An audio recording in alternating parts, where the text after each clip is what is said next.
चलिएगा finally and finally मेरे प्यारे बच्चों, आज का वीडियो आप तमाम बच्चे के लिए काफी ज्यादा खास होने वाला है। लेकर के आ चुके हैं मेरे प्यारे बच्चों क्लास 12th बायोलॉजी का। अगर आपका भी मेन सब्जेक्ट बायोलॉजी है या साइड से भी बायोलॉजी रखे हैं तो लेकर के आ चुके हैं मेरे प्यारे बच्चों बोर्ड एग्जाम 2027 के लिए बायोलॉजी का अति महत्वपूर्ण क्वेश्चन। ठीक है, इस वीडियो में ज्यादा नहीं 35 क्वेश्चन बताऊंगा और सभी क्वेश्चन मोस्ट इंपोर्टेंट परीक्षा में लड़ने वाला आपको बताएंगे। ठीक है बाबू, तो चलिए शुरू करते हैं बिना समय को गंवाए हुए। देखिए इंटरमीडिएट एग्जामिनेशन 2026-27 का यहाँ पर क्वेश्चन पेपर आपके सामने ऐसा ही परीक्षा हॉल में देखेगा, बायोलॉजी जीव विज्ञान। ठीक है, और चलिए मेरे प्यार से देख लीजिएगा एग्जाम हॉल में अगर बात कर दिया जाए तो 1 से लेकर के 70 तक क्वेश्चन रहेगा, जिसमें से 35 का उत्तर देना और सभी क्वेश्चन अभी जो बताएंगे ये मॉडल पेपर पर आधारित होने वाला। तो आइए शुरू करते हैं। पहला नंबर क्वेश्चन पढ़िए वही जो मेरे प्यारे बच्चों आपके परीक्षा हॉल में यहाँ से आएगा। ठीक है ना, तो चलिए बाबू पहला नंबर क्वेश्चन आपके स्क्रीन पे ध्यान से देखिएगा। कहता है निम्नलिखित में से किसमें बाह्य निषेचन होता है। सबसे पहले देखिए बाह्य मतलब होता है मेरे प्यार बच्चों बाहर। ठीक है ना,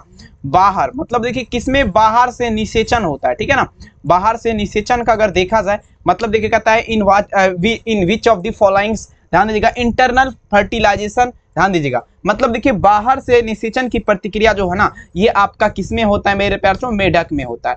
मेढक में जो आपका होता है ये बाहर से निषेचन होता है। बाद बाकी आप हिरन देख लीजिए इसमें आंतरिक निषेचन होता है, घोंघा देख लीजिए इसमें भी आंतरिक होता है, मनुष्य देख लीजिए इसमें भी आंतरिक होता है। ठीक है, इसमें बाह्य निषेचन का जब भी बात होगा तो मेढक आप लोग लगाइएगा। ठीक है, अब चलते हैं बाबू, देखिए दूसरा नंबर क्वेश्चन कहता है इष्ट में प्रजनन मुख्यतः किसके माध्यम से होता है। यहाँ पर भी देख लीजिए 2021 में ऑलरेडी ये क्वेश्चन पूछा गया है और काफी ज्यादा खास क्वेश्चन है, परीक्षा के लिए संभावित है। ठीक है ना, इष्ट का बात किया जा रहा है, इष्ट में प्रजनन बता देंगे बाबू ये किसके माध्यम से होता है समझिएगा। तो इष्ट में प्रजनन जो होता है ना ये मुकुलन के माध्यम से, किसके माध्यम से, मुकुलन के माध्यम से, ब्लडिंग जिसे बोला जाता है। ठीक है, तो दूसरा नंबर में आंसर क्या लगेंगे, ऑप्शन नंबर ए, मुकुलन के माध्यम से जनन होता है। ठीक है, अब चलते हैं मेरे प्यारे बच्चों तीसरा नंबर क्वेश्चन कहता है ध्यान दीजिएगा इनमें से कौन नर युग्मक के संयोजन के पश्चात भ्रूणपोष बनाता है। देख लीजिए ये क्वेश्चन यूपी बोर्ड 2026 में पूछा गया है। ठीक है ना, कहता है इनमें से आपका युग्मक, ध्यान दीजिएगा, नर युग्मक के संयोजन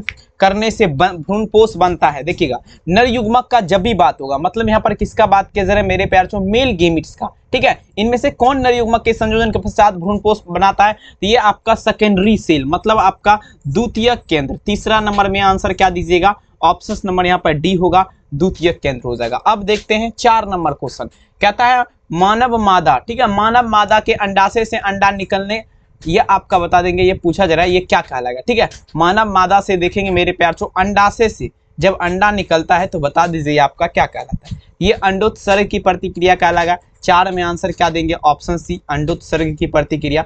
नेक्स्ट क्वेश्चन अपन यहाँ पे देखना चाहेंगे क्वेश्चन संख्या 5 कहता है लीडिंग कोशिका पाई जाती है, ध्यान दीजिएगा, लीडिंग सेल। ठीक है ना, आर फाउंड इन डैश का बात किया जा रहा है, मोस्ट इंपोर्टेंट और 2027 के लिए मोस्ट वीवीआई क्वेश्चन है, ध्यान से देखिएगा बाबू। ठीक है, अब देखिए कहता है ध्यान से समझने का प्रयास करेंगे आप लोग। ठीक है, अब देखिए क्या कह रहा है यहाँ पर समझिएगा थोड़ा।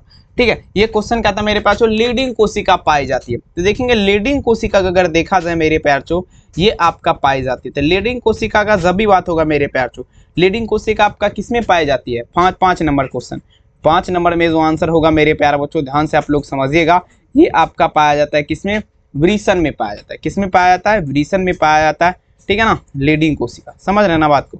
चलिए लगाते चलिए और एक भी क्वेश्चन परीक्षा से बाहर नहीं रहने देंगे ये उम्मीद है। अब देखिए कहता है मानव में निषेचन आपका होता है। ठीक है ना, मानव में निषेचन आपका किसमें होता है, सभी बच्चे ध्यान दीजिएगा, मानव में आप लोग ध्यान से समझेंगे ये निषेचन किसमें होता है, सभी बच्चे लगा दीजिएगा। ठीक है, तो देखिए मानव में निषेचन आपका किसमें होगा मेरे प्यार चो, ये आपका होता है फिलोपियन नलिका में। फिलोपियन नलिका मतलब फिलोपियन ट्यूब में। मानव में निषेचन आपका किसमें होता है, फिलोपियन ट्यूब में। ठीक है, देख लीजिएगा फिलोपियन नलिका, 6 नंबर में आंसर क्या होगा, डी। अगला देखिए 7th नंबर क्वेश्चन किस हार्मोन के द्वारा अंडोत्सर्ग की प्रतिक्रिया नियंत्रण होती है, सभी बच्चे लगाते चलेंगे। ठीक है, कौन सा ऐसा हार्मोन है मेरे प्यारे बच्चों जिसके माध्यम से अंडोत्सर्ग की प्रतिक्रिया नियंत्रण होती है। नियंत्रण मतलब क्या हुआ, कंट्रोल होना।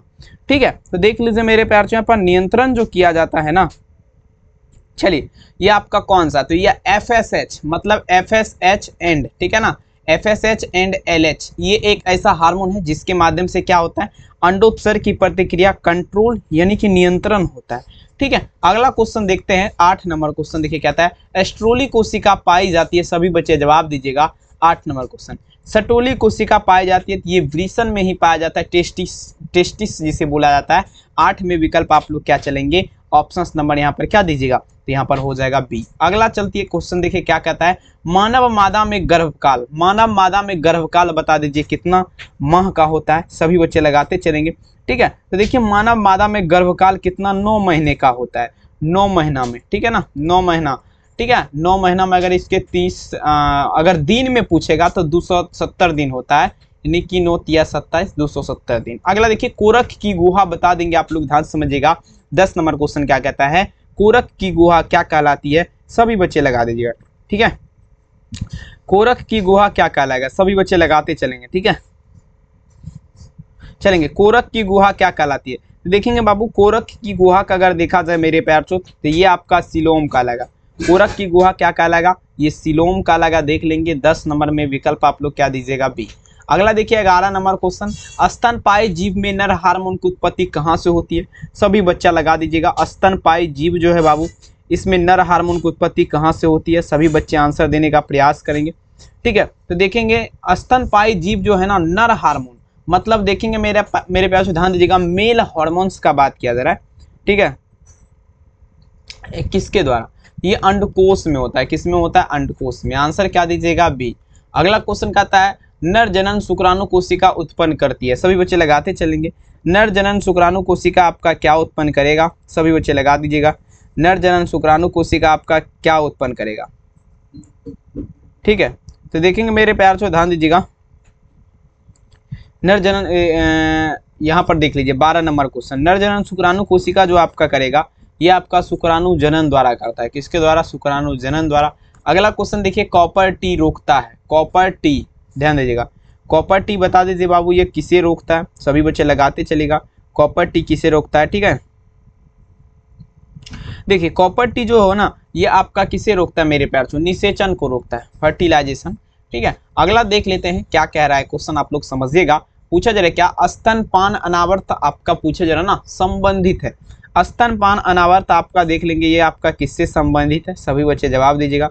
स्तनपान अनावर्त का जब भी बात होगा, गर्भ निरोध जो है ना, इसकी अस्थायी विधि से हो जाएगा, ए वाला उत्तर यहाँ पे लगा सकते हैं। अगला क्वेश्चन देखिए क्या कह रहा है, कहता है जनसंख्या अध्ययन कहलाता है। देखिए जनसंख्या का अध्ययन क्या कहलाएगा, काफी इंपोर्टेंट क्वेश्चन है और संभावित है एग्जाम के दृष्टिकोण से।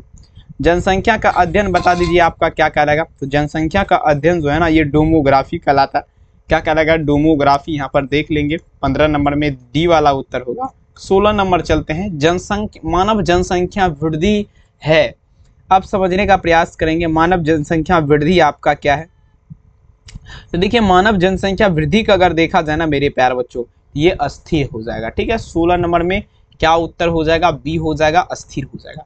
कहता है मानव द्वारा कौन से सबसे बड़ी कठिनता का सामना किया जा रहा है, सभी बच्चे जवाब दीजिएगा। मानव के द्वारा सबसे बड़ी कठिनता, अब देखेंगे मानव के द्वारा सबसे बड़ी कठिनता का सामना किया जा रहा है, तो ये आपका हो जाएगा मेरे प्यार बच्चों, ध्यान देगा, जनसंख्या विस्फोट का। जनसंख्या विस्फोट का जोर शोर से मेरे प्यार बच्चों इसका कठिनता का सामना किया जा रहा है। याद रखेंगे यहाँ पर आप लोग क्या चलेंगे, विकल्प अगर देखा जाए तो ए हो जाएगा। नेक्स्ट लेवल चलते हैं अपन यहाँ पे, जेड बटे जेड समझिएगा किसका बात है, जेड जेड जेड बटे क्या है बाबू, जेड डब्ल्यू है ना, ध्यान दीजिएगा। इस तरह का लिंग निर्धारण आप लोग समझने का प्रयास करेंगे।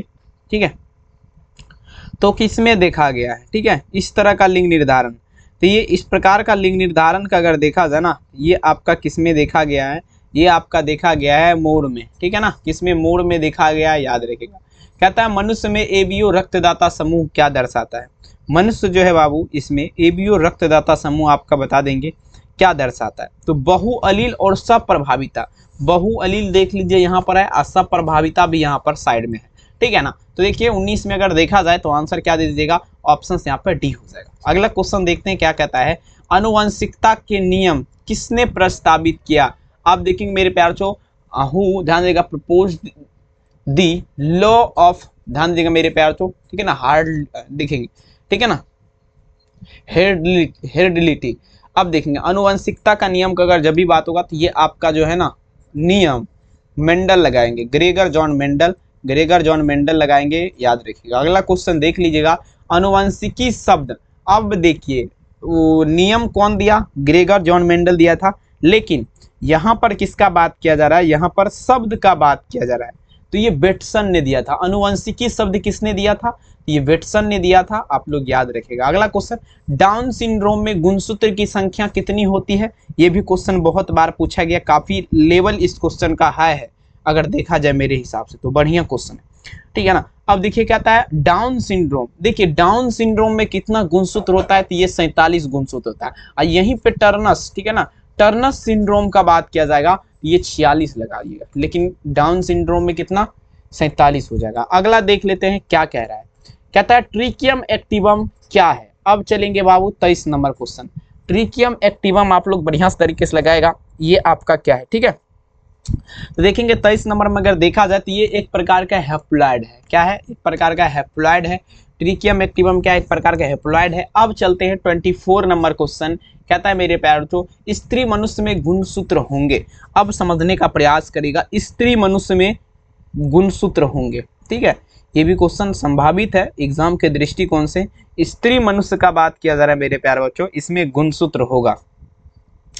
तो देखिए स्त्री मनुष्य में गुणसूत्र आपका कितना होता है 44, प्लस में क्या दीजिएगा XX लगाएंगे। यही पुरुष में पूछ देगा तो 44 प्लस X और Y होगा, ठीक है। स्त्री में ओनली फॉर XX होता है, तो यहाँ पर देख लीजिए A वाला लगाएंगे आप लोग।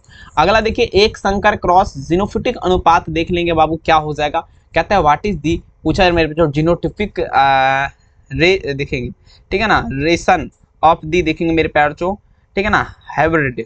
अब देखेंगे एक संकर का बात किया जा रहा है, तो देख लीजिए एक संकर क्रॉस जीनोफिटिक अनुपात का अगर जब भी बात होगा 25 नंबर में ध्यान दीजिएगा, ये आपका 1:2:1 होता है। ऑप्शंस क्या देंगे।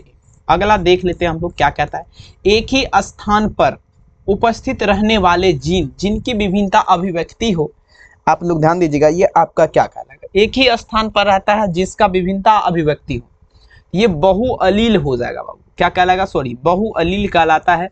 26 नंबर क्वेश्चन में मेरे प्यार जो बहुअलील लगाएंगे, ऑप्शंस क्या दीजिएगा। 27 नंबर चलेंगे, सबसे अधिक तथा सबसे कम, ठीक है ना, कम जीन वाले मानव गुणसूत्र इनमें से कौन सा है, सबसे अधिक और सबसे कम, ठीक है। 27 नंबर में चलेगा, तो सबसे अधिक और सबसे कम, सबसे अधिक में यहाँ पर गुणसूत्र 1 एवं Y है, C वाला लगाएंगे। 27 नंबर में C आंसर होगा। अब देखिएगा दात्र कोशिका अवरक्तता प्रदर्शित करता है, देखेंगे 28 नंबर क्वेश्चन, दात्र कोशिका अवरक्तता प्रदर्शित करता है, तो यहाँ पर प्लियोट्रोपी लगाएंगे आप, प्लियोट्रोपी के माध्यम से अवरक्तता प्रदर्शित करता है। 28 नंबर में क्या लगाएंगे, C वाला हो जाएगा। अब देखिए 29 नंबर कहता है, ध्यान दीजिएगा 21वें गुणसूत्र के ट्राइसोमी से कौन सी अनुवंशिक बीमारी होती है, समझिएगा 21वें गुणसूत्र के बारे में यहाँ पर ध्यान दीजिएगा, 21वें गुणसूत्र के ट्राइसोमी में कौन सा अनुवंशिक बीमारी होती है। 29 नंबर ये आपका कौन होगा, डाउन सिंड्रोम हो जाएगा, डाउन सिंड्रोम आंसर क्या दीजिएगा, ऑप्शन डी। अगला क्वेश्चन बैक्टीरिया के खोज की। अब देखिए बैक्टीरिया का खोज अगर देखा जाए ना, तो ये ल्यूएन हॉक नामक वैज्ञानिक ने, सॉरी 33 नंबर है ना, तो अरे चलेंगे देख लीजिए यहाँ पर क्या होगा, ल्यूएन हॉक, ठीक है। 30 में आंसर क्या लगेंगे, ऑप्शंस बी हो जाएगा। अब देखेंगे मेरे प्यारे बच्चों, यहाँ पर देख लीजिए डफ यानी कि साना हुआ आटा देखेंगे मेरे प्यारे बच्चों, मुलायम, ठीक है, मुलायम देखेंगे, अरे हल्ला का है कर, चलिए डफ यानी कि साना हुआ आटा। अब देखेंगे इनमें से किसके कारण मुलायम होता है, ठीक है। 31 नंबर, तो यहाँ पर देख लेंगे आपका क्या होगा, कार्बन डाइऑक्साइड, ठीक है। 31 नंबर में आंसर क्या लगेंगे, ऑप्शंस डी, ठीक है। अगला क्वेश्चन देखिएगा, कहता है मेरे प्यार चो ध्यान देंगे दही एवं पनीर, ध्यान दीजिएगा दही और पनीर देखेंगे मेरे प्यार चो ग्रेटेस्ट एवं चीज उत्पादक, ध्यान दीजिएगा, ठीक है। दही एवं पनीर का जब भी बात होगा, ठीक है, चलेंगे देखिए 32 नंबर क्वेश्चन का जब भी बात होगा तो यहाँ पर किण्वन हो जाएगा, ठीक है, किण्वन हो जाएगा। अगला क्वेश्चन देख लेंगे, नेक्स्ट क्वेश्चन देखिए पूछा जा रहा है क्या, इडली और डोसा के आटे में कौन सा सूक्ष्मजीव प्रयोग होता है, ठीक है। देखेंगे 33 नंबर क्वेश्चन, इडली और डोसा का बात किया जा रहा है, ठीक है। तो देखेंगे इसमें जो है ना ईस्ट का इस्तेमाल किया जाता है, ठीक है, ईस्ट का इस्तेमाल किया जाता है, बेकर ईस्ट का। 33 नंबर में आंसर क्या हो जाएगा, ऑप्शन सी। अब देखिए पेनिसिलिन प्रतिजैविक उत्पन्न करता है, ध्यान दीजिएगा, देखेंगे 34 नंबर क्वेश्चन, ठीक है। पेनिसिलिन प्रतिजैविक आपका क्या उत्पन्न करेगा, 34 नंबर में लगाएंगे तो आपका पीनोटेटम करेगा, ठीक है ना। 34 में विकल्प आप लोग क्या लगाएंगे, पीनोटेटम, ठीक है। अब देखिए नेक्स्ट क्वेश्चन, निम्नलिखित में से कौन उर्वरक है। अब देखिएगा कौन आपका उर्वरक है, 35 में चलिएगा, ठीक है। उर्वरक बता दीजिए मेरे प्यारों से, आपका कौन सा है, इनमें से सभी हो जाएगा, ठीक है। 35 नंबर में आंसर क्या लगाएंगे, ऑप्शन डी। अब देखिएगा मेरे प्यारों, ब्रेड बनाने में इस्तेमाल होता है। अब देखिएगा ब्रेड बनाने में देख लीजिए आपका किसका इस्तेमाल होता है, ठीक है। तो देखिए ब्रेड बनाने का जब भी बात होगा तो इसमें बेकर ईस्ट का इस्तेमाल होता है, ठीक है। 36 में आंसर क्या लगाएंगे, ऑप्शन सी। 37 देखिएगा कहता है वायुमंडलीय नाइट्रोजन कौन अस्थिरीकरण करता है, ठीक है। वायुमंडलीय नाइट्रोजन कौन अस्थिरीकरण करता है, तो ये आपका ध्यान दीजिएगा 37 नंबर में अगर देखा जाए तो ये आपका साइनोबैक्टीरिया करेगा, ठीक है, साइनोबैक्टीरिया करेगा। अगला क्वेश्चन देख लीजिए, कहता है दूध से दही बनने में किस जीवाणु का उपयोग होता है। अब देखेंगे दूध से दही बनने में बता दीजिएगा, देखिए दूध से किसका बात किया जाए, दूध से दही जब बनेगा किस जीवाणु का उपयोग होगा, ये आपका हो जाएगा लैक्टोबैसिलस। लैक्टोबैसिलस नाम का एक जीवाणु होता है जिसके माध्यम से क्या होता है, तो दूध से दही होता है। नेक्स्ट देखेंगे 39 नंबर क्वेश्चन, कहता है सबसे प्रचलित जीवाणु उर्वरक बता दीजिए कौन है। 2021 काफी इंपोर्टेंट है और संभावित क्वेश्चन है। मतलब देखिए बाबू पूछा जा रहा है क्या सबसे प्रचलित जो सबसे हाई क्वालिटी का जीवाणु है बता देंगे वो आपका उर्वरक कौन सा है।